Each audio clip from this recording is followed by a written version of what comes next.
तर ते प्रश्न असा आहे तुम्ही आज भेटायला आलात आणि पुष्पगुच्छ देऊन शुभेच्छा दिल्या, काय सांगा? मी मनोजदादा जरांगे यांना ज्या ज्या वेळेस हॉस्पिटलला असतील, आंतरवाडीला असतील, त्या वेळेस मी त्यांना भेटायला जातो.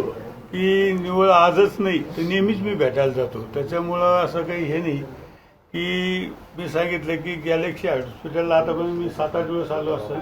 आंतरवालीला बी आंदोलन असो नसो तरी आमची भेट नेहमी असते. त्याच्यामुळे असं काही नवीन नाही काही. संजय राऊत असं म्हणाले की या आंदोलनामागं हे एकनाथ शिंदे आहेत आणि त्यांचा उद्देश आरक्षण नव्हता या आंदोलनाचा, तर फडणवीस यांना घेरणं होतं असा त्याने आरोप केला एकनाथ शिंदे अप्रत्यक्ष प्रत्यक्ष.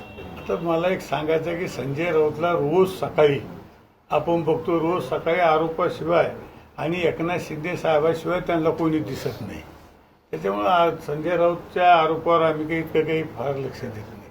तर सरकारनं जो निर्णय घेतलाय, जो GR काढलाय, पाटील म्हणतायत की आता सगळ्या मराठ्यांना ते मिळणार, पण दुसरे अभ्यासक त्याला म्हणतात की या अडचणी आहेत, या पुढच्या काळात मराठ्यांसाठी सर्टिफिकेट मिळण्याच्या अडचणी आहेत. तुमचं काय म्हणणं आहे? या सगळ्या प्रक्रियेवर तुमचं लक्षच असेल ना? नाही, लक्ष तर आहेच ना. एवढं मोठं आंदोलन म्हणलं लक्ष असतंच. पण मला एक सांगायचं की शासनाने जो GR काढला आणि मनोजदादांनी स्वतः सगळ्या याच्यासमोर तो वाचलेला आहे, बघितलेला आहे. मला वाटतं आता मराठ्यांना ज्या काही हैदराबाद गॅजेटमध्ये ज्या नोंदी आहे त्याचा फायदा निश्चित सगळ्याला होणार आहे. असं आहे की त्यांना पूर्ण न्याय दिलाय सरकारने की अर्धा दिलाय असं तुम्हाला वाटतं? त्यांना पूर्ण न्याय दिलाय की अर्धा दिलाय? मी काय म्हणतो, आता त्यांनी सांगितलं आता जरांगे पाटलांना की आपण टप्प्याटप्प्यानं सगळं मिळून घेऊ. आता त्यांनी स्वतः बोललेले आहे ना.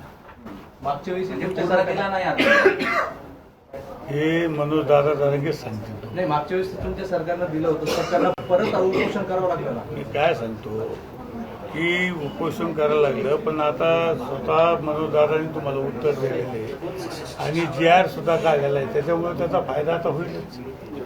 मागे तुमच्या वाशीमध्ये गुलाल उधळला होता ना तुमच्या मुख्यमंत्र्यांसोबत त्यांनी, तर त्याचा काय फायदा झाला? पाठीमागं काय झालं त्याच्यापेक्षा आता स्वतः जरांगे पाटलांनी सांगितलं की याचा फायदा सगळ्याला मराठवाड्यातल्या मराठ्यांना याचा फायदा होणार आहे. ओके.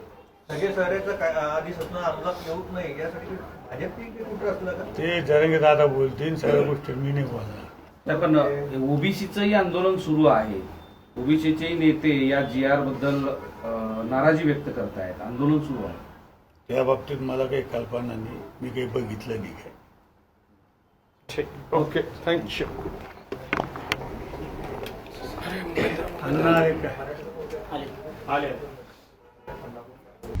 आता isakal.com आहे देशातील नंबर 1 ची मराठी न्यूज वेबसाईट.